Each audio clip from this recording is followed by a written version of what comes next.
aqui. Olá, doutora, seja Olá, bem-vinda. olá, Muito José, boa obrigado. noite. Boa noite a Boa noite todos.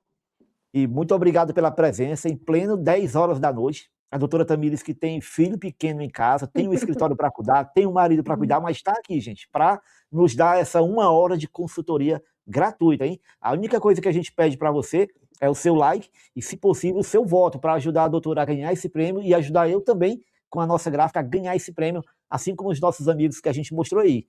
Vamos lá, doutora, já estamos cheios de perguntas aqui, doutora. Tendo um contrato de trabalho, tudo direitinho, válido por 1 ano, esse contrato serve mesmo como comprovante meio de subsistência Serve, para o contanto titular? que a empresa tenha ali, eu sugiro que pelo menos aquela empresa tenha há pelo menos 1 ano de abertura, não, isso não está na lei especificamente, né, mas tem que ter ali uma comprovação de idoneidade daquela empresa, que ela tem, de fato, condições de receber funcionários, não é? Que ela não deve à segurança social, que ela não deve às finanças, ela está regular, ok? Com a Ok, atividade aberta, ok? A empresa tem que estar constituída e com a atividade nas finanças aberta, no início, comunicado à finança que você começou a atuar com aquela empresa. Então, se essa empresa for uma empresa idônea, não tiver nenhuma dívida, ok? E ela puder, de fato, fazer contratos de trabalho, então ela pode fazer os contratos ou promessa e essa pessoa pode aplicar para o visto. Lembrando que não é apenas só o contrato de trabalho que é necessário para aplicar para o visto de trabalho. São vários documentos que essa empresa tem que assinar, é uma lista de documentos e os documentos devem ser aplicados em formato original e com as assinaturas do sócio gerente da empresa devidamente reconhecida, de uma maneira bem específica. Então, não é certo. simplesmente mandar o contrato para o Brasil ou mandar a promessa que a pessoa consegue aplicar para o visto. Então, de fato, precisa uma assessoria de um advogado para auxiliar nos reconhecimentos, na orientação dos documentos necessários no caso do visto de trabalho. Legal. E uma pergunta sobre o visto D7, doutora, é uma curiosidade minha. Eu tenho um casal que chegou aqui com o visto D7, é o visto de rendimentos próprios, e eles disseram para mim que eles têm o dinheiro na conta, mas eles não podem mexer até o dia do agendamento da AIMA. Isso é assim mesmo? Tem que ter esse dinheiro na conta lá no dia do agendamento? Não, o visto D7 eles podem comprovar com o rendimento que recebe do Brasil. Se o rendimento ele é estável e ele é compatível mensalmente com o salário mínimo de Portugal, ele não precisa ter o valor na conta. A Sim, só comprovação do precisa comprovar que recebimento recebe, né? mensal a comprovação do rendimento mensal, não é? Hum, E tá no mínimo certo, salário então. mínimo de Portugal para o dia da entrevista na AIMA não é exigido, mas de fato a VFS, ok? E o consulado, em Hum. alguns casos, tem exigido também que o valor esteja na conta para 12 meses. Não é uma exigência que tem base legal, caso alguém tenha algum tipo de indeferimento por conta disso. Pode recorrer, porque a lei não exige o depósito do valor total quando a pessoa comprova que tem aquele rendimento fixo de no mínimo salário mínimo de Portugal, ela comprova que tem meio de subsistência, e a lei não obriga que ela tenha também um valor para 12 meses em conta, mas pode acontecer que para a aplicação do visto isso seja pedido. E caso eventualmente isso aconteça depois da entrevista na AIMA, algum tipo de notificação para isso, é possível de recurso, é passível de recurso, porque a lei não prevê isto. Ok, vamos lá.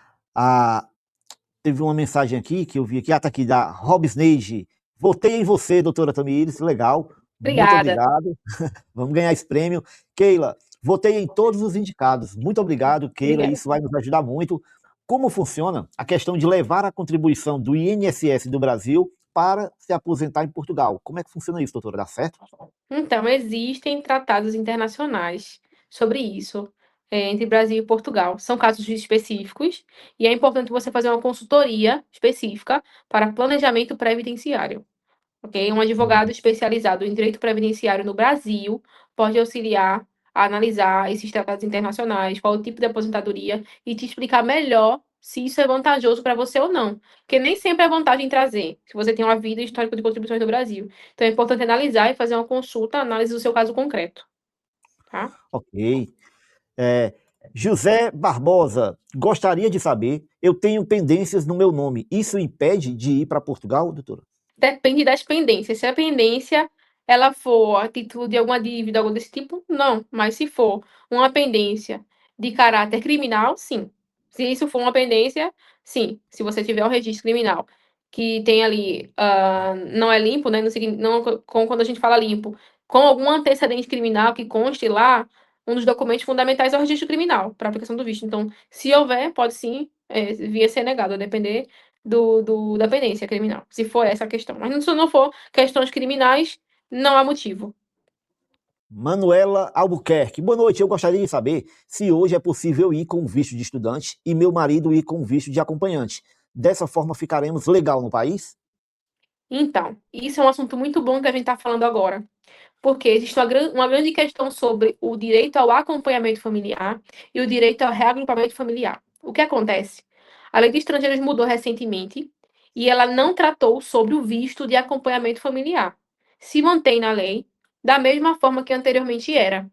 O que mudou foi o direito ao reagrupamento familiar, que é o mais importante, que é quando a pessoa chega em Portugal e ela quer ter o direito de reagrupar os seus familiares para que eles também tenham título de residência e vivam aqui com ela.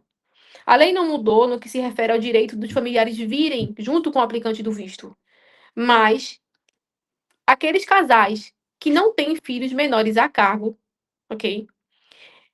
Na hora de aplicar para a autorização de residência, podem enfrentar um obstáculo caso aquela união, ok, não seja uma união longa, seja uma união muito recente, ok?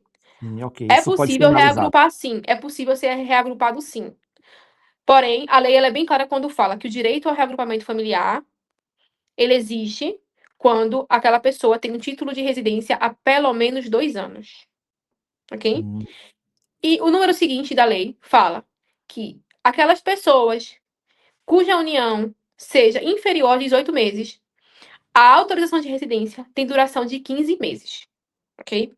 Essa regra do reagrupamento não se aplica para aqueles casais que têm filhos menores a cargo. hum, Então, vai ser a mesma ok. duração do título de residência do titular. Então, existem questões que têm que ser analisadas caso a caso. Então, os casais que querem vir para Portugal, que não têm filhos menores a cargo, têm que ponderar se não é melhor vir cada um com visto ou se de fato querem vir com o acompanhamento familiar. É preciso fazer uma consulta para falar sobre isso, porque depende da análise do caso concreto. Se você tem filhos menores a cargo, não tem o que se preocupar. Pode vir, sim, não vai ter nenhuma repercussão com relação a esse direito da residência com o titular. Pode vir com o titular e tem direito à residência garantido de modos anteriores. Mas se vocês não têm filhos menores a cargo, sugiro fazer uma consultoria jurídica para analisar especificamente a situação de vocês e se tem alguma repercussão com relação ao tempo da residência e sobre o direito ao reagrupamento, que é o que importa, que é o direito a residir em Portugal. Ok, ok. Vamos lá para a próxima. Beatriz, boa noite. Seria viável? Olha a ideia da Beatriz, doutora. Quero fazer tecnólogo em EAD de gestão de serviços jurídicos e notariais. Uninter, aqui no Brasil, enquanto faço curso técnico de segurança do trabalho presencial. É uma boa ideia?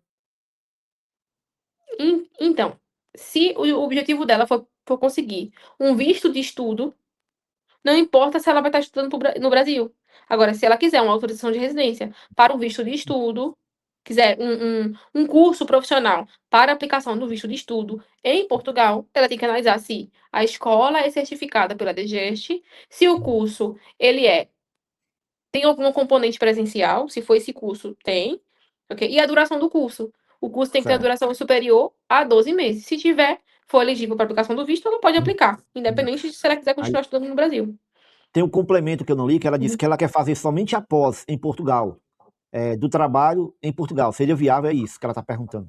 Então, é possível, agora tem que analisar os requisitos para você se matricular na pós, talvez uma consultoria específica para analisar o currículo, a instituição de ensino. É bom você já começar a enviar e-mail para a instituição que você está em vista, para saber se é certificada, para saber o que é que você precisa para poder fazer o curso de pós-graduação. No Brasil é muito comum você poder fazer uma pós-graduação em qualquer área. Aqui em Portugal tem algumas limitações. Para mestrado, para pós-graduações, então existem aquelas licenciaturas exigidas para poder fazer aquela pós-graduação. Se não houver nenhuma limitação, se não houver nenhuma restrição, nenhuma área de curso prévio que você tem que ter para poder ser elegível para aplicar para pós-graduação, não vejo razão para você não poder fazer isso. Mas é bom analisar junto à instituição de ensino que você está vendo esse curso. Ótimo. Vamos lá. Tem uma faculdade em Barcelos que, segundo a IA, costuma aceitar. Vamos ter que pesquisar. Olha, esse assunto, Beatriz, de faculdade, diploma, sábado você vai poder fazer uma pergunta diretamente para uma pessoa que trabalha na área, que é a doutora Amélia. Ela vai estar junto com a gente numa live, eu, doutora Tamires, doutora Amélia, Arthur, Nicole, a Cá em Portugal, a Luciana, o Mister Franco, muita gente boa. A gente vai jantar no restaurante e ao mesmo tempo responder as suas perguntas. Então, sábado, prepara a pergunta aí, você escolhe a pessoa que você vai perguntar e manda a sua pergunta. E a gente vai responder na hora lá. Vai ser bem legal. Vamos lá. Próxima. Keila, doutora Tamires, tudo bem? Tenho interesse no curso de estudo para Prepara. No curso de estudo lá na Prepara, né? Visto de rendimento de 12 porém o curso 12 meses. Porém, o curso tem 15 meses. Afinal, comprovarei 12 meses. A dúvida dela é o seguinte, porque o curso tem duração de 15 meses, doutora. Uhum. E ela está perguntando se tem que comprovar só 12 meses na hora de tirar o visto. Sim. No que se refere aos meios de subsistência, a lei prevê 12 meses. Então, não precisa comprovar os 15. Precisa comprovar para o visto, que tem o valor para comprovar para pelo menos 12 meses. Isso pode mudar quando você chegar em Portugal. Digamos que você tenha um valor em conta, por exemplo, para comprovar os 12 meses, de acordo com o que é a lei, para a aplicação do visto. Mas aqui, quando eu cheguei em Portugal, você pode começar a trabalhar. E aí, o valor que você ia comprovar não precisa ser necessariamente aquele, mas a sua profissão, o seu trabalho em Portugal, se o salário for igual ao superior ao salário mínimo de Portugal, também pode substituir a comprovação financeira. Agora, para o visto, tem que comprovar os 12 meses. Caso você não tenha aí um termo de responsabilidade de alguém que vai lhe receber, que vai lhe fornecer alojamento, aquelas hipóteses que eu falei no início do vídeo. Certo. Doutora, e sobre o termo de responsabilidade? Aquele termo de responsabilidade que se usa como carta convite, é esse mesmo termo também para o visto? É esse mesmo termo de responsabilidade. No que se refere a alojamento. Alojamento, né? Se não se tratar apenas de alojamento, é um outro termo para se responsabilizar pelas despesas daquela pessoa.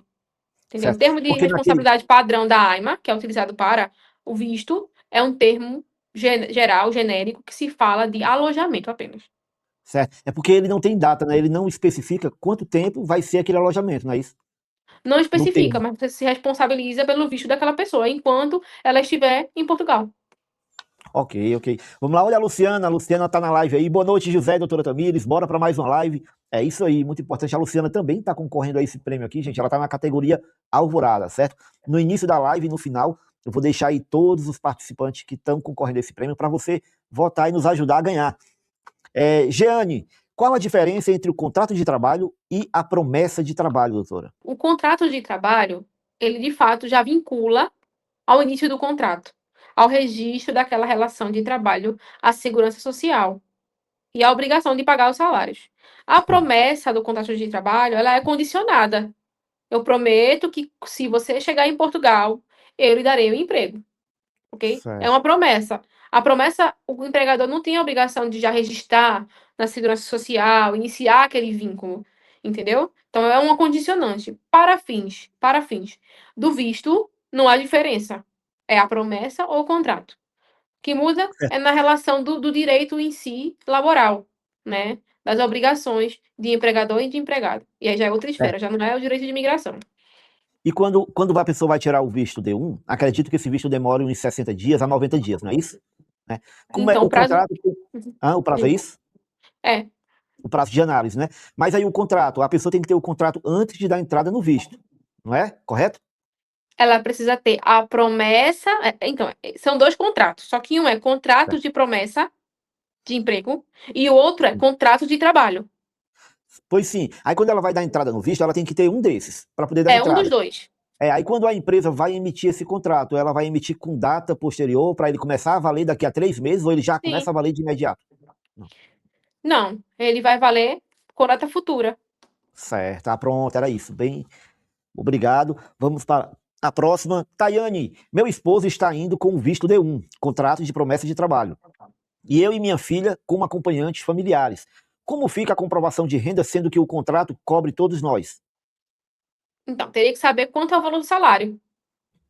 Mas É, eu não recomendo que venha sem nenhum dinheiro em conta. Eu recomendo que tenha ali algum valor inicialmente, ok? Para mostrar para a imigração que você tem algum valor em conta. Tá bem? Ainda mais se for certo. um contrato de promessa. Ok? Se for um contrato de promessa de emprego, normalmente eu tenho recomendado que a pessoa venha com pelo menos 3 salários mínimos de Portugal na conta para um titular, ok? Porque é mais ou menos a comprovação de que era exigida para o visto de procura de trabalho. Então, eu prefiro Doutor, recomendar isso, por quer precaução. dizer, quer dizer que com a promessa também não é necessário ter o ano completo de salário? Então, normalmente, Com o contrato de trabalho, não precisa comprovar aquela subsistência, porque o empregador se responsabiliza. Agora, se o Certo, empregador não se responsabilizar pelo alojamento, pelas despesas, aí tem que ter os meios de subsistência certo. para Por o ano ano. completo ou pelo menos 3 meses? Então, se for um contrato de promessa, ok? Ah, Independente disso, por exemplo, o nosso escritório só faz vistos de trabalho onde o empregador se compromete a receber aquela pessoa, ok? A fornecer o alojamento com termo de hum, responsabilidade e também a se responsabilizar pelas eventuais despesas daquela pessoa. E aí, reconhecendo a documentação toda, o visto é aprovado se a empresa é idônea. Agora, se o empregador não se responsabiliza pelo alojamento do funcionário e ele também não se responsabiliza pelas despesas, essa hum. pessoa vai ter que ter meio de subsistência. E aí ela vai precisar comprovar os 12 meses. Pronto. Percebe? E nesse caso, quando a empresa não se responsabiliza, a melhor forma de comprovar o alojamento é uma carta convite de outra pessoa, Um termo de ou é o responsabilidade de termo outra de pessoa. responsabilidade, né? Ou reserva de hospedagem. Isso pode? A reserva de hospedagem, ela não reduz a comprovação financeira, que você vai ter que arcar com Não, ela. mas dá para comprovar que você tem onde ficar com a reserva de hospedagem, dá? Mas aí De não tem toda reserva de forma, hospedagem de um olha, ano, né? em todos os vistos você tem que ter um alojamento.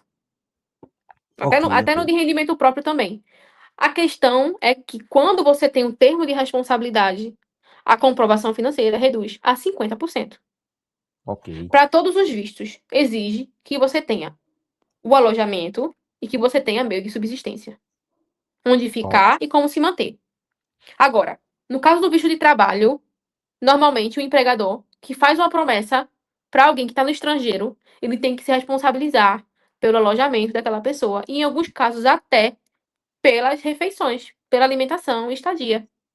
Então, por isso que eu hum, falei, não é apenas o contrato de trabalho, não é apenas a promessa de contrato de trabalho. Existem vários documentos que a AIMA e o consulado exigem do empregador que ele se responsabilize para que ele possa tirar alguém do país dele e trazer para Portugal. Então, não é só dar promessa. Tem vários termos de responsabilidade a serem preenchidos e assinados com assinatura reconhecida para que aquele visto seja efetivamente aprovado. Não é um visto simples, mas é um visto possível que, bem instruído por um advogado, permite que ele seja deferido. ótimo, legal. A Luciana está falando, ó. Doutor, assisti sua live hoje falando sobre a notificação para abandonar Portugal.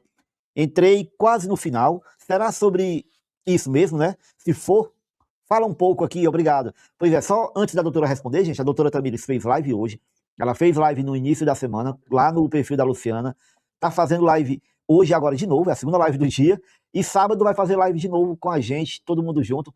Então, a doutora Tamires está muito empenhada, criando muito conteúdo. E eu aconselho você a seguir ela, doutora Tamires Farias, no Instagram tá na descrição aqui. E aproveita e já deixa o voto também, porque essas pessoas que a gente está trazendo aqui no canal são pessoas compromissadas mesmo com a criação de conteúdo, com a informação para você, né? Então, merece muito o nosso voto, né? Aí vamos lá, doutora, essa questão do abandono que a Luciana falou, notificação de abandono de Portugal. Como é que funciona isso? Então, a notificação para abandono voluntário, que é a chamada NAV, né? Abreviação, notificação para abandono voluntário, é um ato excepcional. Excepcional é uma exceção, entendeu?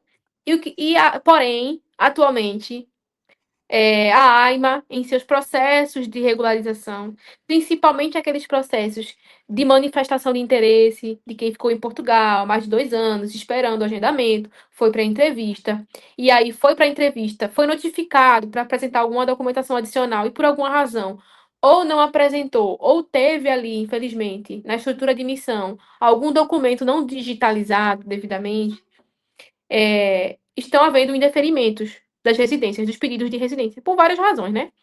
Então, teve aí esse boom da estrutura de missão, muitos processos sendo analisados, e começou a acontecer um ato que é excepcional, que é a notificação para abandono voluntário. Assim, na verdade, um indeferimento final do processo de residência, né? Antes tem que ser notificado, tem que dar o direito de defesa para a pessoa se defender ou responder sobre a falta de algum documento. E no indeferimento final, já está vindo junto com esse indeferimento final, uma notificação para abandono voluntário, que é um ato que deveria ser excepcional e virou uma coisa automática junto com a do indeferimento final da autorização de residência, que não deveria ser assim. E aí, E hoje à tarde, cabe eu fiz uma recurso? live. Diga. E cabe recurso quando recebe um negócio desse, uma nave dessa em casa. Então, exatamente, é isso que muitos não sabem.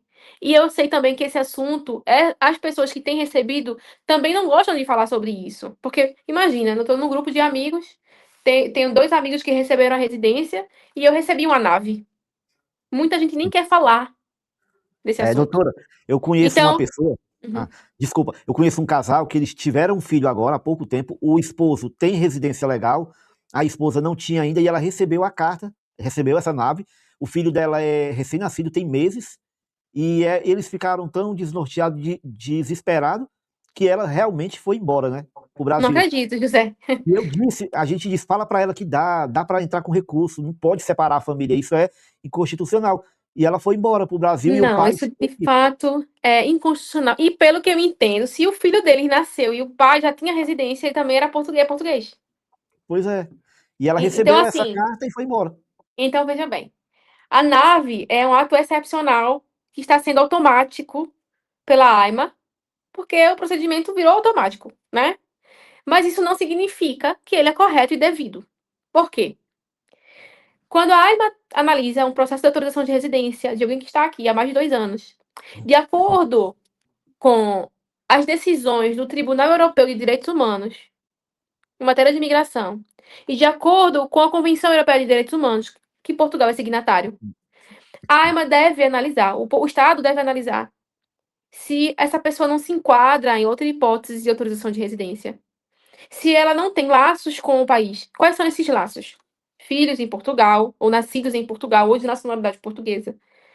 Vínculos afetivos, como união de fato, união estável, um casamento. Se ela também não tem vínculos sociais, como trabalho, seja contrato de trabalho subordinado, seja atividade independente, o Estado português, qualquer Estado europeu, deve analisar isso tudo. E em último caso essa pessoa não cumpra esses requisitos, desses vínculos que eu falei, também tem o dever de analisar se não existem razões de natureza humanitária para manter essa pessoa em território nacional. Então, no momento em que a nave é feita de maneira automática, sem analisar individualmente a situação concreta, apenas por ter tido um indeferimento final de um pedido de autorização de residência com base em um artigo da Lei de Estrangeiros, que tem vários motivos para ter residência, não só 88 e 89 da manifestação de interesse, o Estado fere legislações que são superiores até que a Lei de Estrangeiros, que é a norma interna de Portugal. Então, fere a Convenção Europeia de Direitos Humanos, a jurisprudência do Tribunal de Direitos Humanos, que é um tribunal superior, inclusive, aos tribunais portugueses, e gera aqui um dano muito grave à vida dessa pessoa. Então, existem mecanismos jurídicos possíveis para você recorrer de uma decisão como essa. O primeiro deles é um recurso administrativo para a autoridade que deu aquela notificação para abandono voluntário.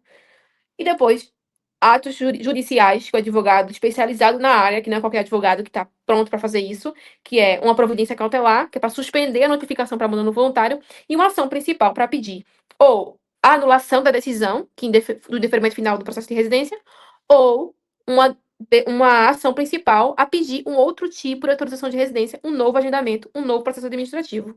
Então, plenamente, a live que eu fiz hoje à tarde foi exatamente para falar sobre isso, porque ninguém quer falar desse assunto, ninguém que recebe uma nave vai debater esse assunto livremente com os amigos, muitas vezes, vai se recolher e vai ficar deprimido ou vai querer ir embora de fato, apesar de ter laços com esse país. Então, são danos irreparáveis que essa pessoa não precisa aceitar, ok? Então, tem advogados privados, né? Nosso escritório é um escritório que advoga para as pessoas que podem pagar, mas também existem advogados públicos. Se você tem um NIS, um número de inscrição na Segurança Social, você tem direito a solicitar o apoio judiciário. Então, se você não tem como pagar um advogado, a Segurança Social tem o dever de nomear um defensor para você, para poder lhe auxiliar a impugnar essas decisões.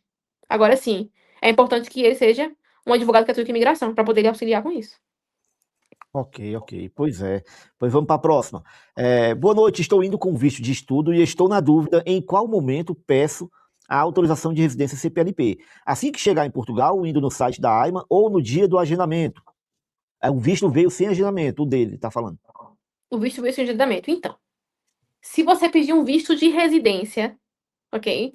Você tem direito a pedir uma autorização de residência. E é bom falar desse assunto porque nós sabemos que muitas pessoas têm pedido um visto, por exemplo, o visto D7, o visto D4, o visto D2, o visto D1, e quando o visto é emitido, não consta o número do visto, só consta lá o D quando essa pessoa é cidadã da CPLP, e o artigo 52A, como fundamento do visto.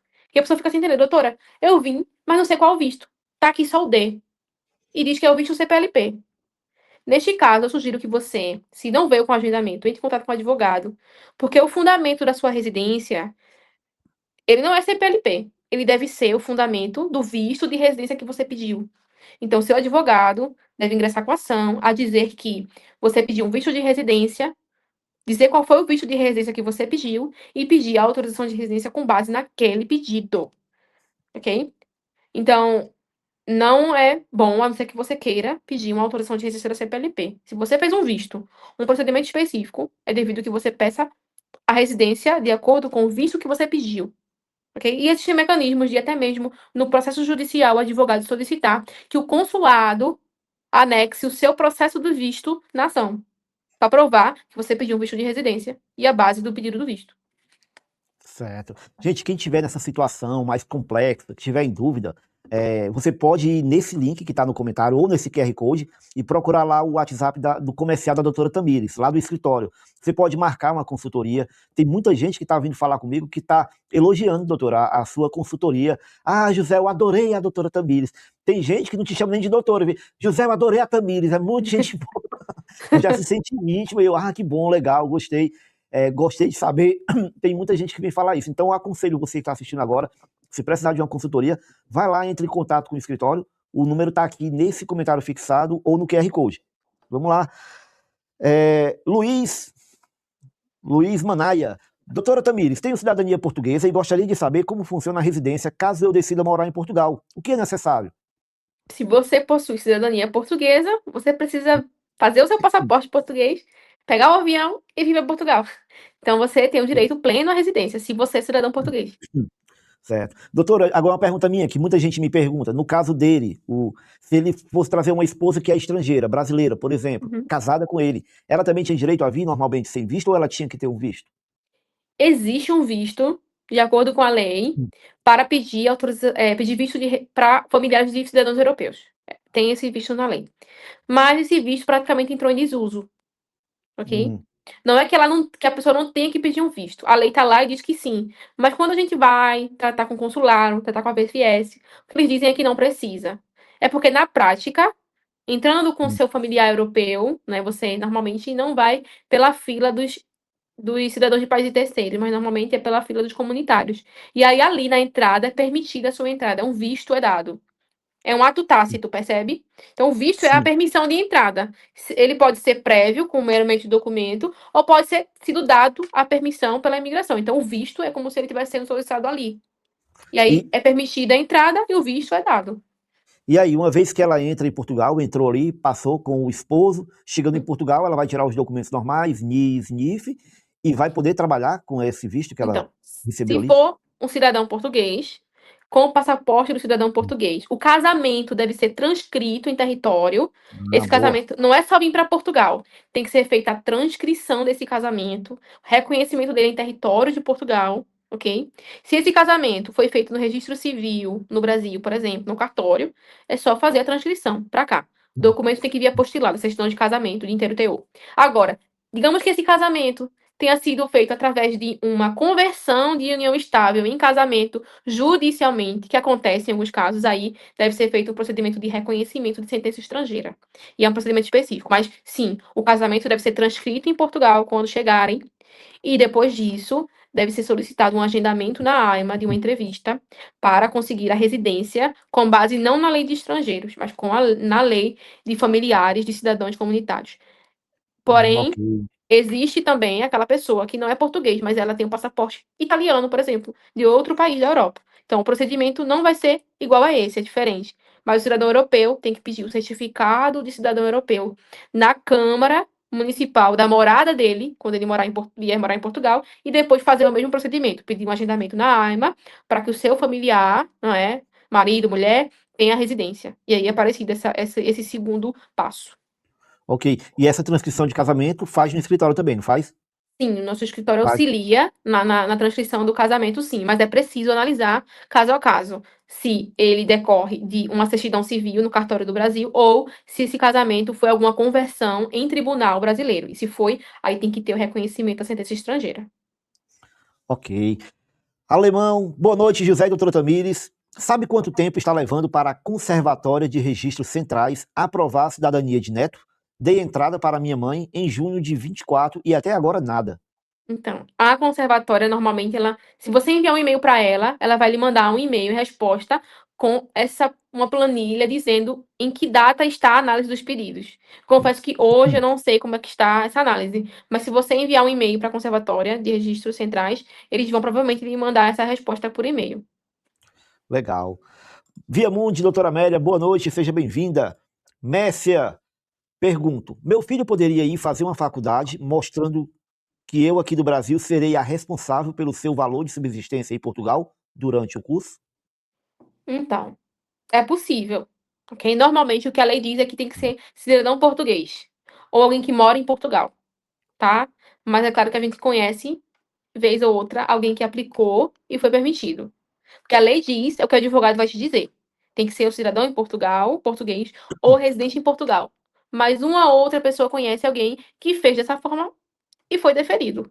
Vai depender muito de quem analisa. Mas a lei fala que tem que ser alguém que está em território de Portugal. Certo, ok. Francisco, como fazer? Cada vez que recebo, vou na casa de câmbio e compro euro? Eu não me lembro do que ele está perguntando isso aqui, acho que foi alguma pergunta.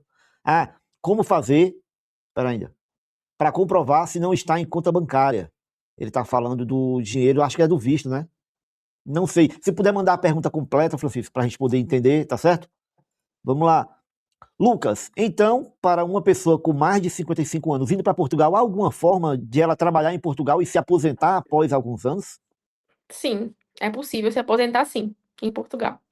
Mas é aquilo, é importante você fazer uma consultoria de planejamento previdenciário, de preferência com um advogado que tem experiência com direito internacional previdenciário, para que ele possa analisar os tratados, as convenções e planeje com você, ou lhe dê pelo menos uma estimativa de quantos anos trabalhando em Portugal que você iria se aposentar. Mas todo Pronto, país tem um limite que você pode trabalhar, um valor, um limite mínimo para aposentadoria da idade. certo. E tem uma pergunta aqui da Keila que eu estava com ela na minha cabeça, doida para fazer, doutora, e ela apareceu. É sobre o visto de empreendedor. Como funciona? Sobre os valores para entrar com esse visto e exigências. Excelente pergunta. Quando a gente fala de visto de empreendedor, muita gente pensa que é só para quem vai abrir empresa, quem vai abrir um local físico, quem está com muito dinheiro para investir e contratar pessoas que pode aplicar. E não é assim. É verdade, sim, que o visto de empreendedor pode ser aplicado por alguém que quer de fato abrir um empreendimento em Portugal, abrir uma empresa, constituir a empresa, abrir conta de empresa, fazer um plano de negócios e de fato iniciar a atividade presencial no espaço físico, em uma empresa constituída formalmente. Mas o visto de empreendedor também permite que seja através de um empreendimento individual, através da atividade independente, que é algo que se parece com o MEI no Brasil, digamos assim. Então, se você, por exemplo, quiser fazer a sua atividade de maneira individual, é possível também que isso seja elegível para o visto de empreendedor. Um bom exemplo disso é, por exemplo, alguém, um barbeiro, ou uma manicure, ou alguém que de fato vende, faz artesanato. Se você tiver um valor para iniciar o seu negócio, um business plan, que é um plano de negócios feito, demonstrando que você estudou a região, que você estudou como você vai aplicar o seu negócio, que você tem aquela reserva financeira para aplicar no negócio, que você está mais ou menos estruturado, você pode sim vir para Portugal através de uma atividade independente, sem precisar abrir uma empresa, digamos assim, ok? Então, um exemplo disso é, tenho barbeiro, por exemplo, tenho já em vista um salão de uma barbearia que tem uma cadeira para alugar e que eu posso alugar essa cadeira no salão, posso fazer um business plan, posso fazer um contrato desse aluguel para atender nesse espaço, e aí posso fazer o business plan, posso indicar quanto eu vou ter de investimento inicial para produtos para eu poder utilizar com os meus clientes. Tenho a minha reserva financeira para meios de subsistência, cumpro os requisitos todos, é possível que esse visto seja deferido. Então, não é Sim. porque você não vai abrir uma empresa, não vai investir um dinheiro alto na empresa que você não pode fazer o visto de empreendedor. O ponto-chave aqui é o plano de negócios bem feito. O valor de investimento inicial tem que ser compatível com o seu plano de negócio. Você estudou o que você vai fazer, quanto você vai precisar para comprar alguma coisa inicialmente, e os meios de subsistência. E o alojamento, óbvio. Então, os requisitos gerais são os mesmos para os vistos de residência, mas o diferencial do visto de empreendedor é o plano de negócios e aquele investimento inicial sendo compatível com esse estudo. Então, Ah, nestes casos, pode falar, José. não, o meio, para comprovar o meio de subsistência vai ser com o investimento inicial da empresa? Não, uma coisa é o investimento, outra coisa é o meio de Ah. subsistência. Então, você tem que ter o valor de meio de subsistência E é mais o quanto valor do tempo? investimento na empresa. Quantos meses? O meio de subsistência é igual, é 12 meses, 12 meses, certo. tá? É E a nesse mesma caso, coisa. Pode sim, falar. desculpa, nesse tipo de visto, posso trazer acompanhante familiar se eu for vir com visto de empreendedor? Sim, igual. Todo visto de residência permite acompanhamento familiar. Ok. E aí tem que levar em consideração aquela questão que a senhora mencionou. Se tiver filhos menores, né? Se é mais fácil, se não tiver, tem que analisar quanto tempo de casamento, não é isso? Isso, exatamente. É exatamente isso. Certo. Tem consultoria, doutora, para visto de empreendedor no Sim, escritório? sim. Sim, nós Se temos isso, precisar, é sim. porque eu recebo muita pergunta. Como Uhum. agora a gente abriu a loja aqui, a nossa empresa, inclusive, gente, quem abriu a nossa empresa, a documentação toda foi a doutora Tamires que cuidou. Então, muita gente me pergunta, doutora, sobre esse visto de empreendedor, eu quero abrir uma empresa, como é que eu faço? Aí eu falo com a doutora, eu só digo, falo com a doutora, ela que fez tudo, eu não sei de nada. Pois é. Então, assim, uma coisa é meio de subsistência, que é aqueles 12 meses dos vistos de residência, que pode ser reduzido caso você tenha alguém que se responsabilize pelo seu alojamento e lhe receber. Pode reduzir esse meio de subsistência. E outra coisa é o investimento na empresa. Qual é o Hum. diferencial aqui? No caso do nosso escritório, além da consultoria, nós também auxiliamos no business plan. Nós temos no escritório hoje uma pessoa que é responsável por auxiliar nessa internacionalização de empresas e negócios. Então, o business plan pode ser feito pelo escritório, em conjunto, obviamente, com a pessoa que está fazendo aí esse plano de vir para Portugal. Então, é feito um estudo, é feito análise, o valor é sugerido para o investimento inicial, ok? Tendo tudo isso, é possível aplicar para o visto D2 e conseguir o seu deferimento, se tiver tudo de acordo com a lei. Ok, ok, muito obrigado. Vamos lá. José Barbosa, as pendências são dívidas em banco não criminal. Aquela pergunta das pendências que o rapaz tinha Uhum. perguntado. Nesse caso pode, né, doutora? Nesse caso não tem nenhum problema para visto, não. Para título de visto, Certo. transação de residência, isso não importa. Essa aqui a gente já respondeu, o visto D1 tá igual, não mudou nada, tá certo?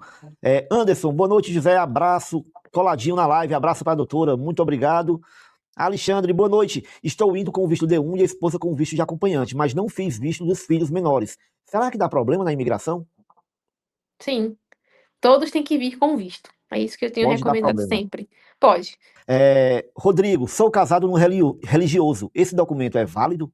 Esse Esse documento é documento. válido? Não, de fato precisa ser válido em direito. Na prática, não é? Para celebração, para a comunidade religiosa, ele é válido. Mas aqui, para o direito, a gente tem que ter uma certidão. E a certidão tem que Ah, ser reconhecida. no caso ele casou só na igreja, falta no civil, não é isso? Tem que ter um documento civil. É. Empresa de autocarro pode fazer contrato de trabalho ainda estando a pessoa no Brasil? Pergunta porque essas empresas dão curso, pagam enquanto aprende e você já sai contratado. Depois, podem? Pode, se a empresa for idônea, não tiver débitos nenhum na segurança social, nas finanças, não tem nenhum problema. Ela pode sim fazer a promessa ou contrato de trabalho para que você possa aplicar para o visto. Legal, vamos lá. Rodrigo, se casarmos no civil esse ano e formos para Portugal o ano que vem, tem algum problema? Não, não tem problema nenhum. É. Até Não, mas recomendo. Se você está unido com de casado. alguém, se a sua casamenteira, se você está unido com alguém e você pretende imigrar, ir para Portugal, casamento. É a melhor coisa que você pode fazer antes de vir para Portugal, porque isso facilita muito sua vida, não é? Depois você pode precisar comprovar essa união, uma residência, um reagrupamento. Tendo a certidão já facilita muito a vida de vocês. Luciane, doutora Tamires, se possível, tira uma dúvida sobre o visto de trabalho, promessa de emprego. Como se procede? A pessoa fica responsável por quem está indo por quanto tempo? Como funciona essa questão? Essa pessoa fica responsável até essa pessoa se alojar, encontrar uma casa, não é? Começar a receber o seu salário e tiver como se manter no país. Isso, esses termos de responsabilidade, que são vários termos que a empresa tem que assinar, além do contrato de trabalho, da promessa de Hum. trabalho, eles são importantes para que a empresa não faça uma promessa para um trabalhador, que ele chegue em Portugal e quando chega aqui não tenha o trabalho, não tenha onde ficar.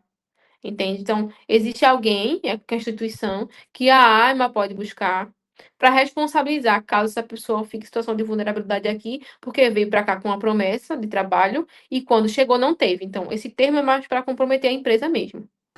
Lucas, a comprovação para o visto de estudo é cerca de R$ 70.000. Se eu enviar essa comprovação para o meu visto e passar esse mesmo valor para minha esposa, ela também consegue usar a comprovação? Não, É não pode, né? preciso, é preciso que os valores sejam valores que estejam estáveis na conta. Normalmente, quando a gente faz um processo de visto, a gente pede para o cliente imprimir os extratos dos últimos 3 meses. Aquele valor tem que estar lá estável nos últimos 3 meses da aplicação do visto. A gente sabe que vez ou outra o consulado deixa passar, alguma coisa assim, mas acontece muitas vezes de haver indeferimento porque o valor não estava lá de maneira estável nos últimos 3 meses. E esses extratos podem ser exigidos. Então você tem que saber disso. Então, se você estiver pensando em fazer isso, saiba que o consulado vê esse extrato, esse valor que entrou recentemente, que não tem origem nos últimos meses, e pode pedir esses extratos dos últimos 3 meses, para provar que esse valor estava lá. Certo. E a Keila está perguntando sobre o visto de empreendedor, se meu marido tem direito ao visto de acompanhante ou só se for sócio. Tem a possibilidade de ser acompanhante, sim, mas é importante analisar com um advogado, um curso jurídica, se vocês não têm filhos menores, para se verificar se tem alguma repercussão no período da residência, do regulamento familiar. Em alguns casos, é melhor cada um fazer seu visto, mas em outros, dá para fazer o acompanhamento sem nenhum problema. Viu? Então é isso. Boa noite para você. Muito Boa obrigado pela noite. sua presença. E até amanhã. Amanhã, 19 horas, tem live aqui, tá certo? Tchau a Prazer. todos e boa noite.